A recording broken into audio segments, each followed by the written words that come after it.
Alright, welcome to the channel. In this video, I'm going to cover the story of Jerome of Sandy Cove, Nova Scotia. This was a man mysteriously found on a coastal beach with both of his legs amputated. He was unable to read or write, and he did not communicate much at all. His origin story remains a bit of a mystery, although many theories have been offered. This is a fairly short story. It happened quite a while ago, and there's very limited information. However, the story of Jerome remains a prominent legend throughout the Maritimes, and this is a Canadian legend that has always captured my interest. And honestly, this is a bit of a sad story when you consider the life that Jerome had while he was in Canada. And so the story goes that on September 8th of 1863, a man was found beside a large rock on the beach of Sandy Cove, Nova Scotia, which is in the Bay of Fundy in between Nova Scotia and New Brunswick.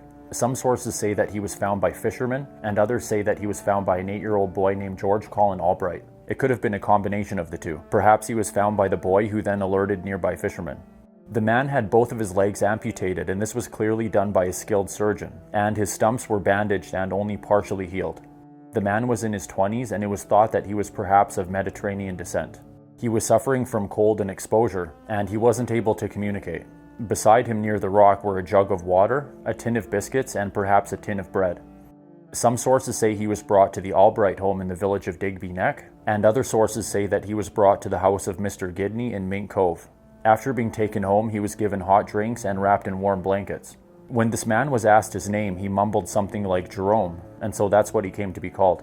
It was noted that his hands weren't calloused at all, suggesting that he didn't work as a laborer, and apparently his clothes were cut from fine cloth.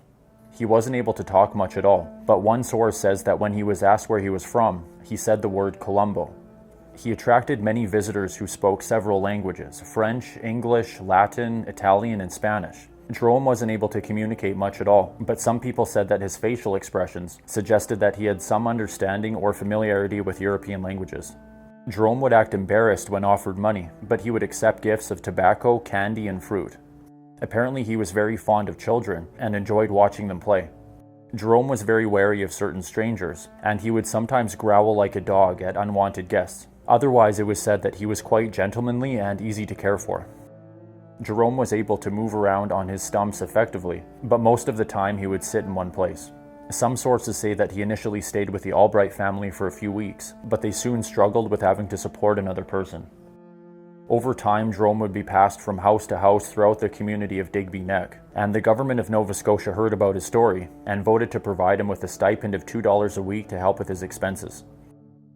After a while, the mainly Baptist community of Digby Neck decided that Jerome was likely Catholic, and they sent him to the mainly Catholic neighboring community of Medigan. He would be sent to live with John Nicola, who was a Corsican deserter who spoke several European languages. John tried hard to communicate with Jerome, and many sailors who spoke different languages were brought to the house with little success. Jerome was simply unable or unwilling to communicate. It was noted that Jerome became very angry when any visitor mentioned Trieste, which is a major coastal seaport in Italy. Some people believed that he was some sort of nobleman or perhaps a military officer, and many people said that he was either of French or Italian descent. Over time, Jerome became very integrated into the Nicola family, becoming a favorite of John's wife Juliette and his stepdaughter Madeleine. He lived with the Nicola family for 7 years, until Juliette Nicola passed away and John returned to Europe. At this point, Jerome went to live with Dedier and Zabeth Como in the village of Saint Alphonse de Clare near Medigan.